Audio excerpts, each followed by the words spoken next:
Chegou a hora da introdução alimentar. Como você, mãe, pode fazer a introdução alimentar de forma segura e de forma saudável para o seu filho? Eu falo sobre isso nesse vídeo. Fique comigo até o fim. Sou Ronaldo Moura, pediatra.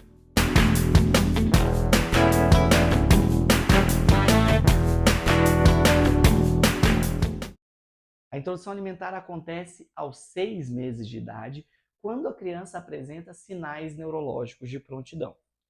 É imprescindível que ela tenha 6 meses de idade e que tenha sinais neurológicos de prontidão. Não pode ser feita a introdução alimentar sem essas duas coisas.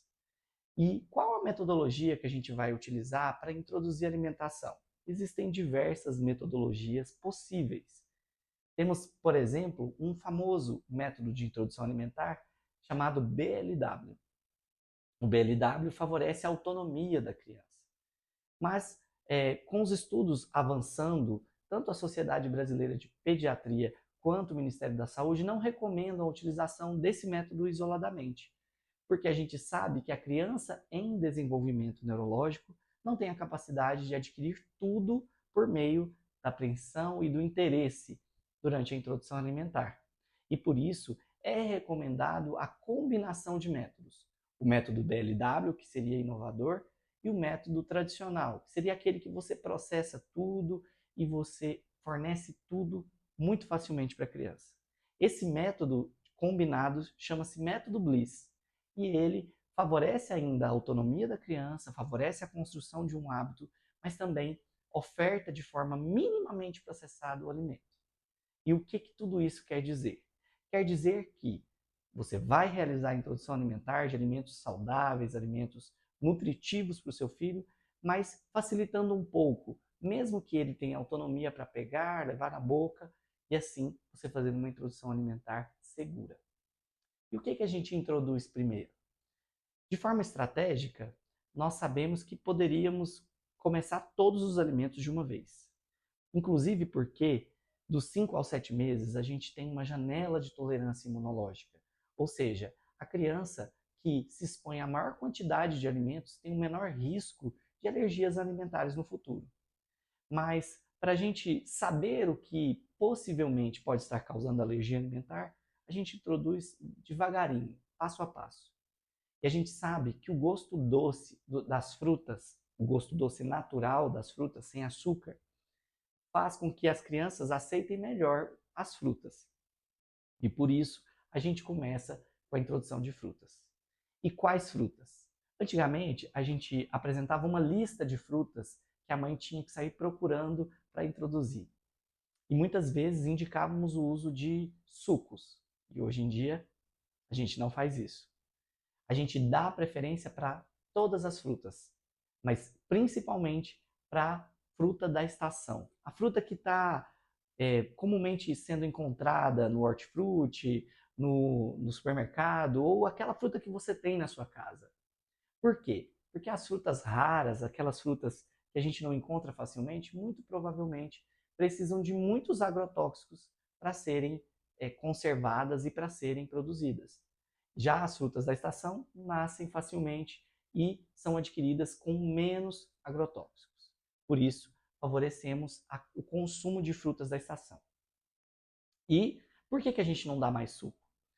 Veja bem, nós estamos construindo um hábito, nós estamos ensinando a criança a mastigar, a adquirir o alimento por meio do interesse, né, do contato físico com esse alimento. E, portanto, se eu processo esse alimento e facilito, eu tiro a oportunidade que ela tem de mastigar, de pegar esse alimento, até mesmo de saber o que é que está comendo. Além disso, nós sabemos que para produzir um copo de suco de laranja, por exemplo, você precisa espremer uma laranja inteira, 2 laranjas. Mas para a criança adquirir as calorias que tem uma laranja inteira, ela não seria capaz de fazer isso só pegando e comendo. Portanto, um suco ele é muito mais calórico e assim ele poderia resultar em uma saciedade maior, sem gasto de energia, sem estímulo e, portanto, não é o objetivo da introdução alimentar. Então, estrategicamente, a gente começa com as frutas da estação, parcialmente processadas, e aí a gente nunca vai utilizar liquidificador, mixer, nós vamos sempre utilizar o garfo, a colher, amassando, raspando.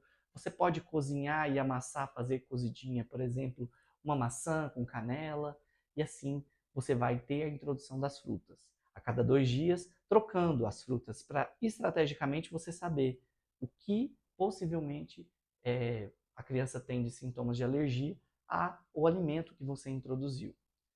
A alergia alimentar, geralmente, ela se manifesta no momento ou algumas horas depois que a criança consumiu o alimento, com vermelhidão, vômito, tosse às vezes, mas muito raramente pode causar alergia e urticária grave.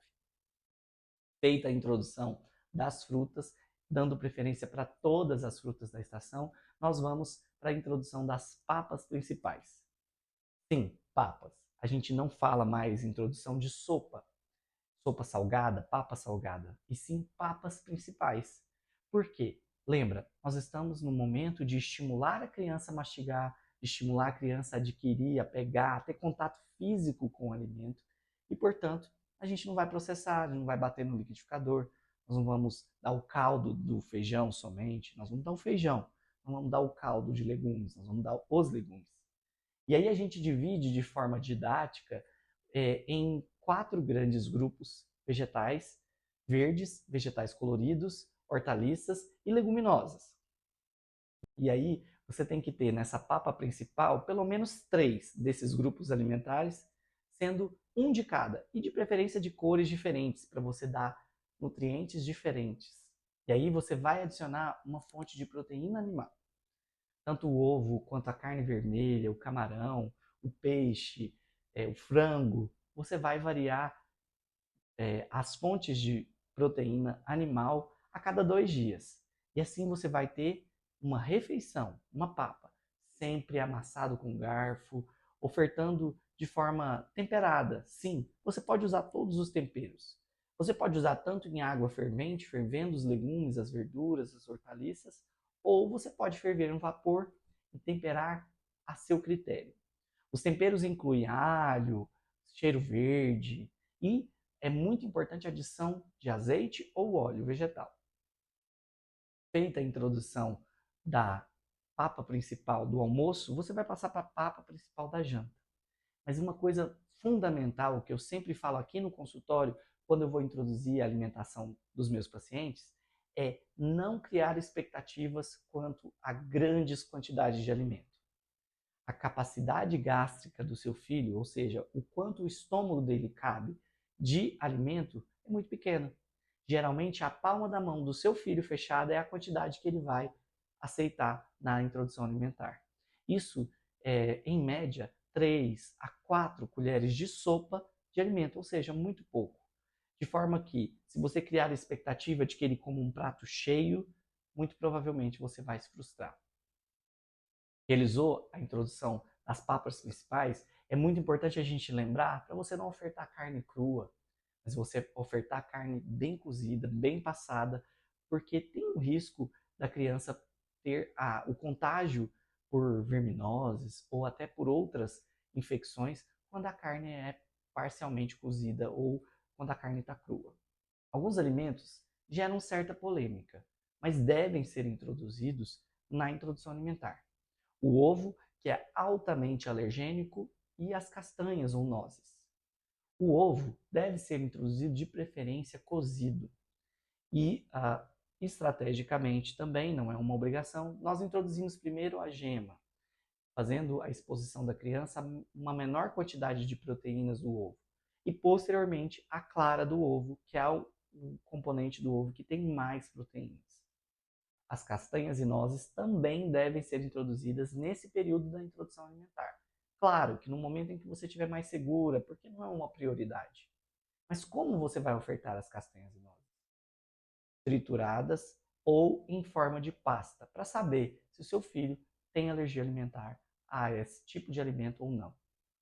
Além desse, nós moramos aqui na região do estado de Goiás e não temos muito contato com alimentos de frutos do mar, mas eles também são muito importantes para serem introduzidos durante a introdução alimentar. Lembra, como eu falei lá no início, nós temos uma janela de tolerância imunológica que nos diz que quanto mais alimentos a criança for exposta nesse início, menor o risco de alergia alimentar. E por isso, os frutos do mar devem ser introduzidos na introdução alimentar como uma fonte de proteína. Camarão, peixe, de preferência bem cozido e de forma isolada, para não confundir caso apresente alguma alergia.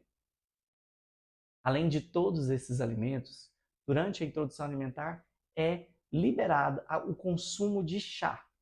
Aí aquela vovó vai ficar muito feliz porque ela queria fazer aquele chá que ajudava na tosse, ajudava na constipação. Sim, somente após os 6 meses é que a criança vai poder consumir o chá. E de preferência longe das refeições, porque o chá vai dar saciedade e também de preferência sem açúcar para evitar o vício do paladar. Agora vamos falar sobre esse assunto um pouco polêmico. E o consumo de sal e açúcar? Bem, você pode fazer a introdução alimentar de diversas formas, da forma como você achar mais fácil. Mas a função do profissional de saúde é orientar você, como eu oriento todos os dias aqui no consultório, sobre a forma mais saudável.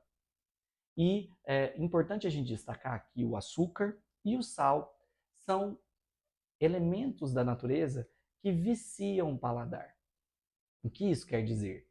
Quanto mais e mais precoce eu consumo sal e açúcar, maior será a quantidade necessária para eu obter a mesma sensação, como se fosse uma droga mesmo. E por isso é que a gente introduz o sal e o açúcar o mais tarde possível. Se você for introduzir o sal no alimento, na papa principal, na refeição do almoço ou na janta, que seja numa quantidade mínima ou zero. E se você for fornecer açúcar, que seja depois do primeiro ano de vida ou depois dos 2 anos de idade. Tá. Quais os utensílios eu devo utilizar para introduzir a alimentação no meu filho? Veja só, nós estamos introduzindo os alimentos com uma textura diferente, uma temperatura diferente do leite materno ou da fórmula que você fornece. E por isso, você tem que escolher utensílios que sejam do tamanho da boca do seu filho. E não utensílios muito grandes ou que apresentem variações bruscas de temperatura. Por isso a gente dá preferência para alimentos especialmente para as crianças ou com material sintético, que não mudam de temperatura muito facilmente. Além dos chás, é importante lembrar que nesse momento a criança vai começar a consumir a água. E aí a quantidade de água, claro que varia conforme o clima, conforme a umidade do ar. Mas em média, 600 ml por dia, junto com os alimentos que contêm muito líquido.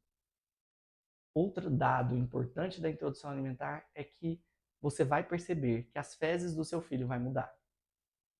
Sim, claro, antes ele consumia apenas leite materno ou fórmula e agora vai consumir todos os alimentos. Então as fezes vão mudar e muitas vezes o padrão de fezes vai mudar também. Se você tem dúvidas sobre esse tema, deixe sua dúvida aqui nos comentários. Se você gostou, compartilhe esse vídeo com aquela mamãe que está desesperada para a introdução alimentar.